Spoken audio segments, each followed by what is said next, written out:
Chef de service prévision générale et météo marine de la Société d'exploitation et de développement aéronautique, la météo, c'est-à-dire la Sodexo. Monsieur Clou, bonjour. Bonjour, monsieur. Alors, dites-nous, il pleut et il fait chaud, il pleut. On ne comprend plus rien dans les saisons et ça nous fatigue au niveau santé. Qu'est-ce qui se passe, monsieur Clou? Dites-nous tout, éclairez nos lanternes météorologiques, s'il vous plaît. Ok, merci beaucoup, monsieur Marcelin.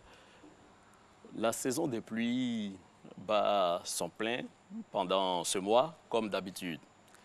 Ce que je peux dire, c'est que le plus souvent, les populations ont tendance à oublier ce qui s'est passé antérieurement.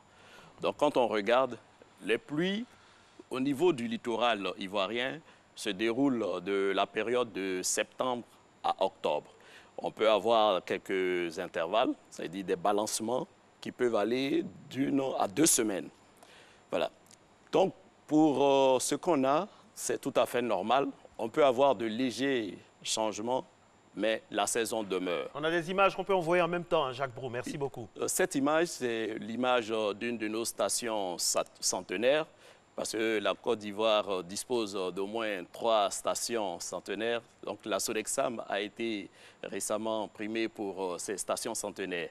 Donc, ces stations centenaires nous ramènent des informations sur les éléments tels que la pression, la température, l'humidité et le vent. Ce pas les stations synoptiques? Oui, ce sont des stations synoptiques. Parce que là, vous avez des relevés de tous les paramètres météo à des heures synoptiques. C'est-à-dire chaque 3 heures, vous allez voir un observateur au niveau de la station faire des relevés sur les différents paramètres que nous avons.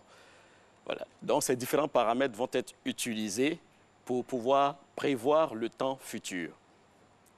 Donc, au niveau de la Sodexam, nous disposons d'outils tels que les images satellites, des ordinateurs qui nous ramènent des informations sur les modèles météorologiques. Et grâce à ces informations-là, nous pouvons faire des prévisions sur les jours à venir. Vous vous rappelez, en début d'année, la Sodexam avait émis des bulletins pour dire que nous aurons des pluies abondantes cette année. Donc, on a eu la première vague, voilà, qui est passée, mais cette première vague a donné des pluies qui se sont étalées sur toute la période, ce qui a fait qu'on n'a pas eu... C'était éparse. Voilà, donc on n'a pas eu de grands dangers et ça s'est déroulé normalement. Mais ça, c'est pour le littoral. Les régions du nord du pays ont connu beaucoup de pluie pendant cette période-là. Si vous vous rappelez, il y a eu même des inondations au niveau de certains bassins, les rues qui ont été coupées au nord et autres. Donc cela est dû à la forte précipitation que nous avons connue pendant cette période-là. Ce qui m'amène ici à parler des crues.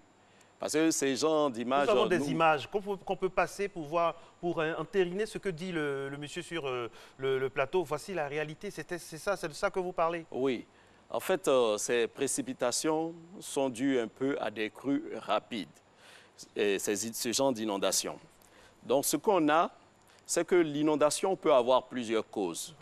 On peut avoir une cause lente qui est liée à une précipitation abondante, par exemple, loin de votre région. C'est-à-dire, toutes ces eaux vont ruisseler, aller vers des cours d'eau, tels que les fleuves. Et au fur et à mesure de l'écoulement de ces cours d'eau-là, on peut avoir des débordements. Donc, ces débordements sont liés, en fait, aux crues.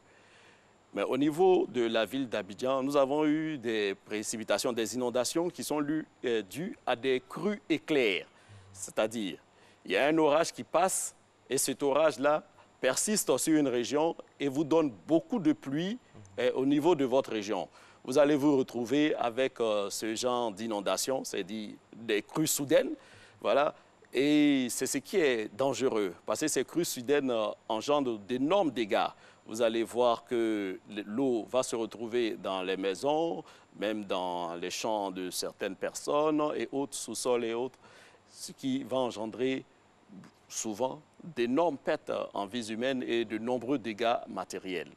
Comme on le constate exactement pendant que vous parlez. Alors, Monsieur Glou, à quoi on doit se préparer? Parce que souvent, c'est vrai que vous aviez prévu de la pluie, mais on a vu que il n'y avait pas de forte pluie, mais il y avait des pluies qui se sont étendues pendant longtemps. Oui. À quelle physionomie on doit s'attendre pour les prochaines semaines, les prochains mois? Oui. Les différents modèles que nous avons nous donnent des tendances sur ce qu'on peut avoir. Pour les semaines à venir, les modèles nous présentent encore quelques précipitations. C'est-à-dire qu'ils ne sont pas sortis complètement de cette saison de pluie. Vous allez constater qu'au fur et à mesure qu'on va avancer, c'est-à-dire vers la mi-novembre, avec des intervalles d'1 à 2 semaines, que les pluies vont commencer à se raréfier. C'est-à-dire vous allez voir que les jours entre deux pluies vont devenir plus longs. Aujourd'hui, on a des pluies chaque jour et vous allez voir que vers la mi-novembre, on va commencer à avoir des pluies environ 2 à 3 jours. Et ces pluies-là vont au fur et à mesure quitter notre région pour laisser place aux vents secs d'harmattan qui viendront vers la fin novembre, le début décembre.